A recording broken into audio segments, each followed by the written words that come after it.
শিৱসাগৰ জিলা প্ৰশাসনলৈ। বিগত বৰ্ষসমূহত আমি জিলা প্ৰশাসনক আমি কিছুমান সমস্যাৰ যি কথা আমি কৈ আহিছোঁ, কিন্তু এই পৰ্যন্ত জিলা প্ৰশাসনক কোনো ধৰণৰ সহযোগিতা আগবঢ়োৱা পৰিলক্ষিত হোৱা নাই। সেই মৰ্মে আমি ইয়াত তাৰ প্ৰতিবাদ স্বৰূপে আজি প্ৰথম পৰ্যায়ত আমি এখন সংবাদমেল আয়োজন কৰিছোঁ। আমি দেখিবলৈ পাইছোঁ যে শিৱসাগৰ বিশেষকৈ ঐতিহাসিক যি আমাৰ ৰংঘৰ আছে, এছিয়াৰ প্ৰথমটো পেভিলিয়ন বুলি কওঁ, ৰংঘৰৰ আজি কিছুদিন পূৰ্বে আমি দেখিলোঁ যে এজাক বৰষুণত আজি কৃত্ৰিম বানপানীৰ যি সমস্যাৰ সৃষ্টি হৈছিল, কিন্তু তাৰ পৰৱৰ্তী পৰ্যায়ত ইয়াত বিভিন্ন চৰকাৰী বিষয়ববীয়াসকল আহিল, ৰাজনৈতিক নেতাসকল আহিল, কিন্তু ইয়াত কোনো ধৰণৰ এটা স্থায়ী সমাধান কৰাৰ ক্ষেত্ৰত কিন্তু আজি পৰ্যন্ত এই মুহূৰ্তলৈকে কিন্তু ৰংঘৰৰ কৃত্ৰিম বানপানী সমস্যাটো সমাধান কৰাৰ ক্ষেত্ৰত কোনো ধৰণৰ ফলপ্ৰসূ সিদ্ধান্ত লোৱা পৰিলক্ষিত নহ'ল। যাৰ ফলশ্ৰুতিত আজি ৰংঘৰে প্ৰতি মুহূৰ্তত এজাক বৰষুণতে বানপানীত ডুব যোৱা পৰিলক্ষিত হৈছে। গতিকে আমি অসম চৰকাৰলৈ অনুৰোধ জনাইছোঁ, পুৰাতত্ব বিভাগক অনুৰোধ জনাইছোঁ, PWD ডিপাৰ্টমেণ্টক অনুৰোধ জনাইছোঁ যাতে ৰংঘৰৰ যিটো কৃত্ৰিম বানপানী সমস্যা অনতিপলমে এতিয়া সময় থাকোঁতে আচলতে তেওঁলোকে যাতে এই সমস্যাটো সমাধান কৰাৰ ক্ষেত্ৰত যাতে গুৰুত্বপূৰ্ণ ভূমিকা পালন কৰে, তাৰ আমি দাবী উত্থাপন কৰিছোঁ।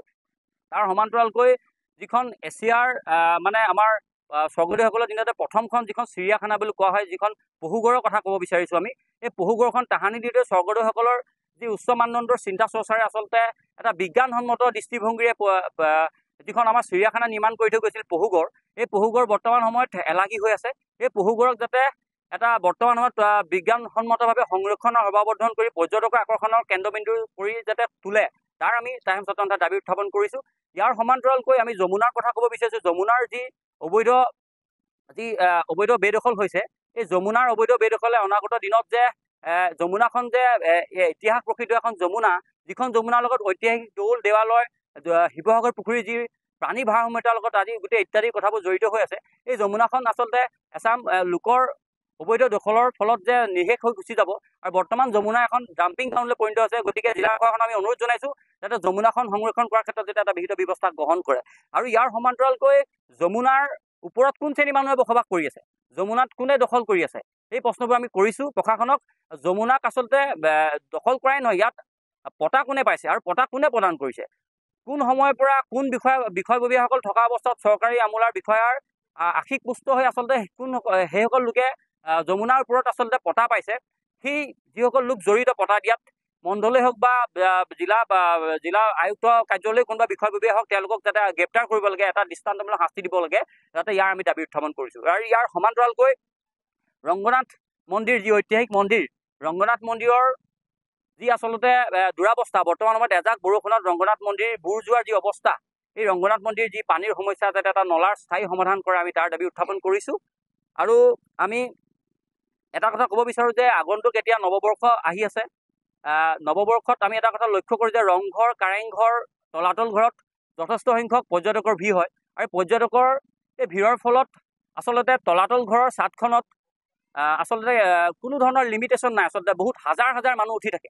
গতিকে আমি এই সংবাদমেলৰ জৰিয়তে আমি এটা কথা দাবী উত্থাপন কৰিব বিচাৰিছোঁ, যাতে তলাতল ঘৰেই হওক বা ৰংঘৰেই হওক বা গড়গাঁৱৰ কাৰেংঘৰেই হওক, যি আমাৰ ঐতিহাসিক সমলসমূহ আছে, ইয়াত যাতে এটা লিমিটেশ্যনৰ ব্যৱস্থা কৰে, যাতে বিশেষজ্ঞৰ দল আনি যাতে এই ছাদখনৰ ভাৰসাম্যতা কিমান, ইয়াত কিমান সংখ্যক মানুহ এবাৰত উঠিব পাৰে, এনেধৰণৰ এটা ব্যৱস্থাৰ জৰিয়তে যাতে সম্পদসমূহ যাতে উপযুক্তভাৱে সংৰক্ষণ হয়, আমি তাৰ দাবী উত্থাপন কৰিছোঁ। ফলৰ ওপৰত আমাৰ অবৈধ যিসকল বেদখল কৰিছে, ইয়াত যিসকল লোকে পটা প্ৰদান কৰিছে, আমি পুনৰবাৰ কৈছোঁ, এই পটা প্ৰদান কৰাত সহযোগিতা কৰা যিসকল আমাৰ চৰকাৰী আমোলা বিষয়ববীয়া আছে, তেওঁলোকৰ ওপৰত যাতে এটা শাস্তিমূলক ব্যৱস্থা হয়, আমি তাৰ দাবী উত্থাপন কৰিছোঁ। বিশেষকৈ ৰংঘৰৰ কথা আমি ক'ব বিচাৰিছোঁ। ৰংঘৰ যেতিয়া বাৰিষা আহে, ইয়াত সকলো ভিৰ হয় ৰংঘৰৰ, কিন্তু ৰংঘৰৰ যিটো এটা বিজ্ঞানসন্মত পানীৰ ইয়াৰ পৰা পানী জমা নোহোৱা যিটো ওলাই যোৱাৰ ব্যৱস্থা আছিলে, সেই ব্যৱস্থাটো যাতে পুনৰ ইয়াত কাৰ্যকৰী কৰে, তাৰ দাবী উত্থাপন কৰিছোঁ। কিয়নো এই ৰংঘৰ যদি এনেধৰণে কৃত্ৰিম বানত ডুব গৈ থাকে, কিন্তু অনাগত দিনত ৰংঘৰৰ প্ৰতি ভাবুকি আহিব। যিটো ৰংঘৰ এডাল ৰদ নোহোৱাকৈ স্বৰ্গদেউসকলে নিৰ্মাণ কৰি থৈ গৈছে, অলপমান চিমেণ্ট নোহোৱাকৈ, ৰদ চিমেণ্ট বালি নোহোৱাকৈ ৰংঘৰটো আজি যি অৱস্থাত তেওঁলোকে ৰাখি থৈ গৈছে, গতিকে এই সম্পদসমূহ যাতে তেওঁলোকে সংৰক্ষণ সৰ্বাৱধান সময় থাকোঁতে যাতে কৰে, তাৰ আমি দাবী উত্থাপন কৰিছোঁ। কিয়নো স্বৰ্গদেউসকলে যথেষ্টখিনি আমাক দি থৈ গৈছে উপৰিপুৰুষে, কিন্তু থকা সম্পদখিনি আমি সংৰক্ষণ আৰু সৰ্বাৱধান কৰাত আমি সম্পূৰ্ণভাৱে ব্যৰ্থ হৈছোঁ। গতিকে চৰকাৰ, প্ৰশাসন, পুৰাতত্ব বিভাগ, আমি সকলোকে অনুৰোধ জনাইছোঁ, সময় থাকোঁতেই যিহেতু আগন্তুক দিনত আমি শিৱসাগৰবাসীয়ে শিৱসাগৰ জিলাখন বিশ্ব ঐতিহ্যৰ ক্ষেত্ৰত স্থান পোৱাৰ আশা প্ৰকাশ কৰিছোঁ। গতিকে এইসমূহ সম্পদ যি অবৈধ দখল বা আমাৰ ইয়াত অবৈধ যি পটা লাভ কৰিছে, এইবোৰৰ ক্ষেত্ৰত যাতে জিলা প্ৰশাসনে যাতে যুদ্ধকালীন প্ৰস্তুতিৰে যাতে এটা ব্যৱস্থা গ্ৰহণ কৰে, তাৰ আমি দাবী উত্থাপন কৰিছোঁ। যমুনা, তলাতল ঘৰ, ৰংঘৰ, গড়গাঁৱৰ কাৰেংঘৰ আৰু আমাৰ যি আমাৰ ইয়াৰ দাঁতিকাষৰীয়া অঞ্চলসমূহ আছে, এই অঞ্চলসমূহৰ দাঁতি কাষত নতুনকৈ আমি দেখিবলৈ পাইছোঁ কিছু সংখ্যক বিল্ডিং বনাইছে বা নতুন মানুহে কাম ঘৰ গৃহ নিৰ্মাণ কৰিছে। গতিকে এইসমূহ আচলতে নতুনকৈ হ'লেও কাম কৰিবৰ কাৰণে আচলতে NOC কোনে প্ৰদান কৰিছে সেই তাৰ আমি এটা প্ৰশ্ন উত্থাপন কৰিছোঁ। গতিকে আগন্তুক দিনত যাতে আমি এটা এসপ্তাহৰ সময়সীমা আমি বান্ধি দিছোঁ, এই এসপ্তাহৰ ভিতৰত যাতে জিলা প্ৰশাসনে ঐতিহাসিক বিশেষকৈ যমুনা, ৰংঘৰৰ কৃত্ৰিম বানপানী সমস্যা আৰু এই ঐতিহাসিক সমলৰ দাঁতিকাষৰীয়া যিবোৰ পতা পোৱা লোক আছে এইসকলৰ ওপৰত যাতে এটা বিহিত ব্যৱস্থা গ্ৰহণ কৰে, আমি তাৰ দাবী উত্থাপন কৰিছোঁ। ফাকুৱা দৌল প্ৰমুখ্যে আৰু কিছুসংখ্যক দৌল আছে, যিবোৰ দৌল আচলতে পুৰাতত্ব বিভাগে তেওঁলোকে আচলতে যি ধৰণে সংৰক্ষণৰ সভাৱৰ্ধন কৰিব লাগে, এই সংৰক্ষণৰ সভাৱৰ্ধন কৰাৰ পৰা তেওঁলোক বিৰত আছে। গতিকে আমি দেখিছোঁ যে সৰগী দৌল এটা ঐতিহাসিক দৌল হয়। এই সৰগী দৌললৈ বিভিন্ন সময়ত পৰ্যটকসকলে ভিৰ কৰে। গতিকে সৰগী দৌলৰ আমি দেখিবলৈ পাইছোঁ ওপৰৰ যিটো ছাদৰ যি এটা সমস্যা আছে, ইটা খহি খহি আচলতে ছাদখন শেষ হোৱাৰ উপক্ৰম হৈছে। গতিকে সময় থাকোঁতে এই সৰগী দৌলৰো যাতে এটা তৎকালীনভাৱে যে তেওঁলোকে এটা সংৰক্ষণ কৰাৰ ক্ষেত্ৰত এটা ব্যৱস্থা গ্ৰহণ কৰে, তাৰ আমি পুৰাতত্ব বিভাগলৈ আমি অনুৰোধ জনাইছোঁ। গৌৰীবল্লভ দেৱালয়ৰ কথা নিশ্চয়কৈ কৈছে আৰু এই আমি দেখিবলৈ পাইছোঁ যে এই দৌলসমূহ আচলতে কিছুসংখ্যক দৌল আচলতে থকা জেগাখনহে আচলতে আছেগৈ। তাত বাউণ্ডেৰী ৱাল বা কিছুসংখ্যক জেগাত আমি দেখি পাইছোঁ তাৰ ঘৰৰ একেবাৰে আমাৰ ঐতিহাসিক মনুমেণ্টছৰ একেবাৰে লগতে ঘৰ মানুহে নিৰ্মাণ কৰিছে। গতিকে আমি ভাবিছোঁ যে এই ক্ষেত্ৰত পুৰাতত্ব বিভাগ নিশ্চয়কৈ জ্ঞাত নোহোৱাকৈ নাথাকে।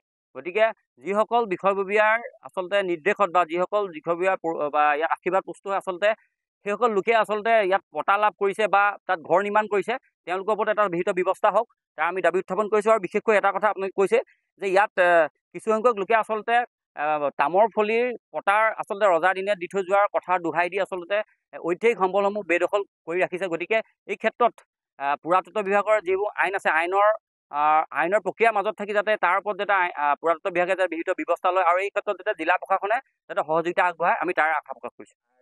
নিশ্চয়কৈ এইবাৰ আমি টাইম ছাত্ৰ সন্থাৰ শিৱসাগৰ জিলা সমিতিয়ে আমি আপোনালোকক কৈছোঁ যে ঐতিহাসিক যিহেতু এই সম্পদৰাজি আছে, এই ঐতিহাসিক সম্পদৰাজি হৈছে অসমীয়াৰ ভৱিষ্যত দিনৰ আয়ুস ৰেখা। গতিকে সম্পদৰাজি নিশ্চয়কৈ আমি সংৰক্ষণ সভাৱৰ্ধন আৰু বেদখল মুক্তৰ কাৰণে আমি টাইম ছাত্ৰ সন্থাৰ শিৱসাগৰ জিলা সমিতিয়ে এইবাৰ কোনো কাৰণতে পিছ হুমুকি নাহোঁ, এই কথাটো আপোনালোকক আমি সংবাদ মাধ্যমৰ জৰিয়তে জনাইছোঁ। এটা গুৰুত্বপূৰ্ণ কথা, ৰংঘৰটোৰ আচলতে প্ৰকল্প হৈছে ঠিক আছে, আমি আদৰণি জনাইছোঁ, কিন্তু ইয়াৰ সমান্তৰালকৈ ৰংঘৰ প্ৰকল্পই আচলতে যাতে ৰংঘৰৰ যিটো প্ৰকৃত সৌন্দৰ্য বা ঐতিহ্য ৰংঘৰৰ প্ৰতি যাতে ভাবুকি নাহে, তাৰ কথাও আমি লক্ষ্য ৰাখিব লাগিব। যিহেতু ৰংঘৰৰ পিছফালে আচলতে যিটো এটা জান আছিল, ঐতিহাসিক যি জান আছিল, এই জানেদি পানী ওলাই গৈ আচলতে নামদাঙত পৰিছিল, নামদাঙৰ পৰা এই পানী গৈ দিখৌত পৰিছিল, যিটো এটা ঐতিহাসিক স্বৰ্গদেউৰ দিনত এটা দূৰদৰ্শী চিন্তা চৰ্চাৰে আচলতে এই জানসমূহ খন্দা হৈছিল আৰু এই জানে পানী আচলতে ওলাই গুচি গৈছিল। কিন্তু পৰৱৰ্তী সময়ত আমি দেখিবলৈ পালোঁ এই জানসমূহ অবৈধ দখল আৰু পুতি পেলোৱাৰ ফলত আচলতে ইয়াত পানীবোৰ আচলতে উভতি আহে। গতিকে অতি গুৰুত্বপূৰ্ণ কথা এতিয়া কথাটো হ'ল যে এই যিবোৰ জান আছিল, ঐতিহাসিক জানসমূহ যাতে পুনৰ আচলতে ইয়াত পানী ওলাই যাব পৰা যিটো ব্যৱস্থা আছে, এই ব্যৱস্থাটো যাতে কৰিব পাৰে। আৰু এই ক্ষেত্ৰত কিন্তু এই কামটো কৰিব যাওঁতে পুৰাতত্ব বিভাগে কিন্তু কোনো কাৰণতে কৰিব তেওঁলোকে নোৱাৰেগৈ। ইয়াত কিন্তু জিলা প্ৰশাসনে আচলতে যিটো সীমামূৰীয়া সমস্যা আছে, মানুহৰ মাটি কালি সমস্যা আছে, এই কথা বতৰাবোৰ জিলা প্ৰশাসনে কিন্তু তেওঁলোকক সহযোগিতা আগবঢ়াব লাগিব। কিন্তু আমি দেখিবলৈ পাইছোঁ ইয়াত কি পুৰাতত্ব বিভাগ কি জিলা প্ৰশাসন আচলতে যেতিয়া পানী হয় ৰংঘৰত তেতিয়া সকলোৰে ইয়াত সোঁত বয় আৰু ইয়াৰ এতিয়া দেখিবলৈ পালে ৰংঘৰত এতিয়া পানী নাই, কোনো নাই। এই মুহূৰ্তত আমি আচলতে এতিয়া 7 দিনৰ আমি সময়সীমা জিলা প্ৰশাসনক দিছোঁ। 7 দিনৰ ভিতৰত যদি এই ঐতিহাসিক বিশেষকৈ ৰংঘৰৰ যিটো কৃত্ৰিম বানপানী সমস্যাটো আচলতে যাতে স্থায়ী সমাধানৰ ক্ষেত্ৰত যদি কোনো ধৰণৰ পদক্ষেপ বা আমাক যদি আশ্বাস বা তেওঁলোকৰ কাৰ্যক্ৰমণিকাৰ কথা যদি আমাক নজনায়, নিশ্চয়কৈ ইয়াৰ পৰৱৰ্তী পৰ্যায়ত আমি 8 নম্বৰ দিনা আমি প্ৰতিবাদী কাৰ্যসূচী আমি হাতত তুলি ল'বলৈ আমি বাধ্য হ'ম। সংবাদ মেলত উপস্থিত থকা শিৱসাগৰ জিলাৰ বিভিন্ন প্ৰান্তৰ পৰা সংবাদসেৱীসকল সকলোকে মই সদৌ টাইম ছাত্ৰ সন্থা শিৱসাগৰ জিলা সমিতিৰ তৰফৰ পৰা আন্তৰিক শ্ৰদ্ধা জ্ঞাপন কৰিছোঁ। আপোনালোকে হয়তো জানে আমাৰ এই সম্পদসমূহ প্ৰাকৃতিক যিবোৰ সম্পদ, আমাৰ পৌৰাণিক যি কীৰ্তিচিহ্ন যে সম্পদ, এই সম্পদসমূহ কিন্তু বেদখলকাৰীৰ কবলত। কিন্তু আমি সদৌ টাইম ছাত্ৰ সন্থাই জন্মলগ্নৰ পৰা এই বেদখলসমূহ আমি মুক্ত কৰিবৰ কাৰণে সদায় দাবী জনাই আহিছোঁ, কিন্তু আজি পৰ্যন্ত চৰকাৰে কিন্তু তাত কোনো গুৰুত্ব দিয়া নাই, আমি দেখিবলৈ পাওঁ। বিশেষকৈ আপুনি যমুনাৰ ক্ষেত্ৰত আপোনালোকে হয়তো দেখিছে, তাত অবৈধ বেদখলৰ কবলত ডাঙৰ ডাঙৰ বিল্ডিং হৈছে, ডাঙৰ ডাঙৰ অফিচ বনাইছে, ডাঙৰ ডাঙৰ কলেজে বেদখল কৰিছে। গতিকে বিভিন্ন প্ৰান্তৰ বিভিন্ন সম্পদসমূহ তাত ধ্বংস কৰিছে। গতিকে আমি সদৌ টাইম ছাত্ৰ সন্থাই আমি দাবী জনাই আহিছোঁ, যমুনাখন বেদখল মুক্ত কৰিব লাগিব। আমাৰ প্ৰাকৃতিক সম্পদসমূহ বচাব লাগিব, দৌল দেৱালয়সমূহ বচাব লাগিব। গতিকে আমি সদৌ টাইমছ ছাত্ৰ আজি প্ৰেছ মিটৰ জৰিয়তে আমি চৰকাৰক দাবী জনাব বিচাৰিছোঁ বা অসম চৰকাৰক দাবী জনাব বিচাৰিছোঁ বা জিলা প্ৰশাসনক দৃষ্টি কৰিব বিচাৰিছোঁ যাতে আমি অনতিপলমে যদি এই বেদখলসমূহ যদি মুক্ত নকৰে আমি সদৌ টাইমছ ছাত্ৰ সন্থাই ৰাজপথলৈ আহিবলৈ বাধ্য হ'ম বা আমি জিলাখন অস্থিৰ কৰি দিবলৈ আমি বাধ্য হ'ম। আৰু গতিকে আমি এই কথাটো আমি আজি এই সংবাদ মেলৰ জৰিয়তে আপোনালোকক জনাইছোঁ বা চৰকাৰক জনাইছোঁ। আৰু এটা কথা আমি ক'ব লাগিব যে যিখন যমুনাত দেখিছে আপোনালোকে STCটো আমাৰ এইফালে সোমাই আহিছে বা বিভিন্ন প্ৰান্তত বিভিন্ন সময়ত দলৰ প্ৰতি ভাবুকি আহিছে বা ট্ৰাইবেল হাউচটো আছে, ট্ৰাইবেলত এটা ৰেষ্টুৰেণ্ট বনাইছে, তাত এখন এটা গেষ্ট হাউচ বনাইছে, সেইটো কেনেকৈ পাৰ্মিশ্যন দিলে? গতিকে আমি চৰকাৰক দাবী জনাইছোঁ যিসকলে এই বনাবৰ কাৰণে পাৰ্মিশ্যন দিছে সেইসকল অনতিপলমে আওতালৈ আনিব লাগে, দৰকাৰ হ'লে তেওঁলোকক এৰেষ্ট কৰাৰ ব্যৱস্থা কৰিবৰ কাৰণে আমি সদৌ টাইমছ ছাত্ৰ সন্থাই দাবী জনাইছোঁ। হওক বা আমাৰ জয়া স্মৃতিৰ আমাৰ যি মৈদাম আছে সেই মৈদামেই হওক, কিন্তু বেদখলকাৰী কবলত কিন্তু আপুনি তালৈ গ'লে এখন গেট বিচাৰি নাপায়। আমি বিভিন্ন সময়ত দাবী জনাইছোঁ যে এই সম্পদসমূহ বচাবৰ কাৰণে আমি তাত যিসকলক পটা দিছিলে, যিসকলে অবৈধ ঘৰ নিৰ্মাণ কৰিলে সেইসকলক উচ্ছেদ কৰিবৰ কাৰণে আমি দাবী জনাইছোঁ চৰকাৰক। আৰু যিসকলে পটা দিছিলে, বনাবৰ কাৰণে পটা দিছিলে, ডেভেলপমেণ্টে হওক বা মিউনিচিপালিটি বৰ্ডে হওক বা অসম চৰকাৰে যাক পটা দিছিলে সেইসকলকো আমি আওতালৈ আনিবলৈ কাৰণে আমি সদৌ টাইমছ ছাত্ৰ সন্থাই দাবী জনাইছোঁ।